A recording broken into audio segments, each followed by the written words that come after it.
नमस्कार दोस्तों, स्वागत है आपका ज्ञान और मस्ती के इस खास एपिसोड में। आज हम बात करेंगे एक ऐसे रहस्य की जो हर मंदिर, हर शिव भक्त और हर साधक के हृदय से जुड़ा है, जिसे हम बचपन से देखते आए हैं, पूछते हैं, पर उसके पीछे छिपे वास्तविक रहस्य को बहुत कम लोग जानते हैं। क्या शिवलिंग सिर्फ एक पत्थर है, या ये पूरे ब्रह्मांड की चेतना और ऊर्जा का स्रोत है? चलिए जानते हैं इस सनातन प्रतीक के पीछे छिपा अद्भुत विज्ञान, दर्शन और अध्यात्म इस वीडियो में।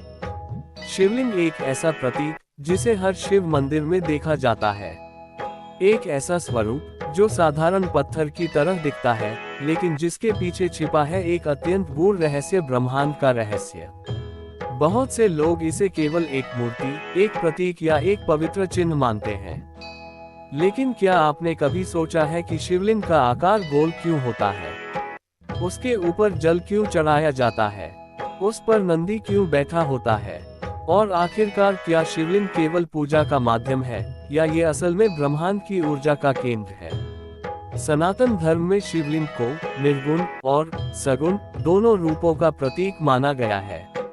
लिंग शब्द संस्कृत से आया है, जिसका अर्थ है प्रतीक या चिन्ह।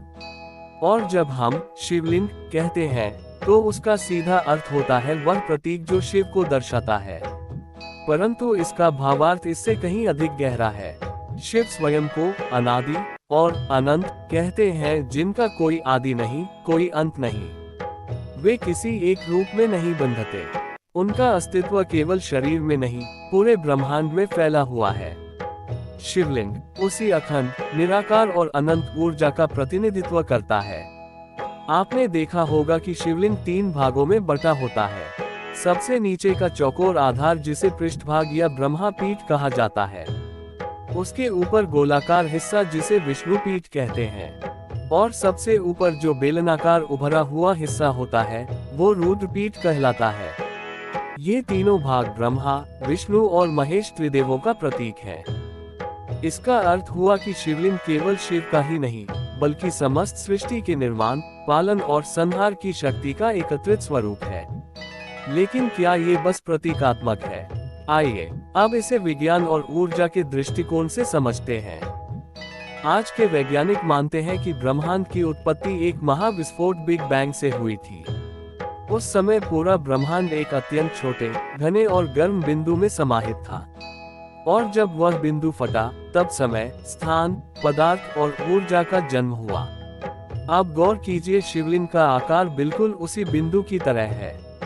एक बेलनाकार ऊर्जा स्रोत जो चारों ओर गोलाकार रूप में फैलता है। क्या ये संयोग है? भारतीय ऋषियों ने हजारों वर्षों पहले ही जान लिया था कि संपूर्ण ब्रह्मांड एक ऊर्जा से संचालित है, और वह ऊर्जा निराकार है। उसी का नाम है शिव। शिवलिंग उस अनंत ऊर्जा का भौतिक स्वरूप है, जिसे आप देख नहीं सकते, परंतु अनुभव कर सकते हैं। जब आप किसी शिवलिंग के सामने बैठते हैं, तो आपने कभी ध्यान दिया कि वहां शांति क्यों होती है? वहां बैठते ही क्यों लगता है कि मन स्थिर हो रहा है? क्यों जल की एक एक बूंद उस पर गिरती है और फिर बह जाती है? ये सब केवल आस्था नहीं, एक वैज्ञानिक तकनीक है। शिवलिंग पर जल चढ़ाने की परंपरा केवल धार्मिक कर्मकांड नहीं है। दरअसल ये एक प्रकार का ऊर्जा संतुलन है। शिवलिंग एक ऊर्जा केंद्र की तरह कार्य करता है, और उस पर निरंतर गिरता जल उस ऊर्जा को स्थिर बनाता है, ताकि भक्त उस ऊर्जा को बिना बाधा अनुभव कर सके।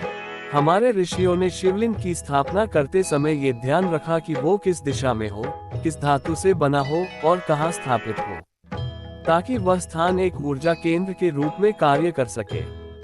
भारत के कुछ प्राचीन मंदिरों में स्थापित शिवलिंगों पर वैज्ञानिकों ने जब रेडिएशन, मैग्नेटिक फील्ड और वाइब्रेशन का अध्ययन किया, तो उन्हें पता चला कि वे स्थान किसी शक्तिशाली ऊर्जा केंद्र से कम नहीं है। एक उदाहरण है तेजो महालय के नाम से प्रसिद्ध काशी विश्वनाथ मंदिर। उस शिवलिंग के चारों ओर एक विशेष कंपन महसूस किया गया है, जिसे इलेक्ट्रोमैग्नेटिक फील्ड से जोड़ा जा सकता है। और यही नहीं, चिदम्बरम मंदिर, एकाम्बरेश्वर, केदारनाथ जैसे शिवलिंग स्थलों को जब नक्शे पर जोड़ते हैं, तो वे एक सीधी रेखा में पड़ते हैं, जिसे आज के वैज्ञानिक एनर्जी ग्रिड या ले लाइन कहते हैं। क्या ये सब संयोग है, यह हमारे प्राचीन ऋषियों को ब्रह्मांडीय ऊर्जा और उसकी प्रवाह दिशा का गहन ज्ञान था। शिवलिंग की पूजा में एक और महत्वपूर्ण चीज होती है नंदी। नंदी शिव का वाहन और उनका परम भक्त माना जाता है, लेकिन वह हमेशा शिवलिंग के सामने बैठा होता है, स्थिर, शांत और दृढ़। शास्त्रों में कहा गया है कि अगर आप नंदी के कान में अपनी मुराद कहते हैं तो वह उसे सीधे भगवान शिव तक पहुंचाता है। पर यह भी एक प्रतीक है, जब आप ध्यान की स्थिति में आते हैं तो आप स्थिर हो जाते हैं जैसे नंदी, और तभी आप शिवलिंग की ऊर्जा को प्राप्त कर सकते हैं। शिवलिंग के चारों ओर जो जलधारा घूमती है वह भी अर्थ रखती है। वह दर्शाती है कि शिव की ऊर्जा स्थिर नहीं, गतिशील है। वह सर्जन करती है, संरक्षण करती है और संहार करती है। ये त्रिगुणात्मक प्रकृति का प्रतीक है।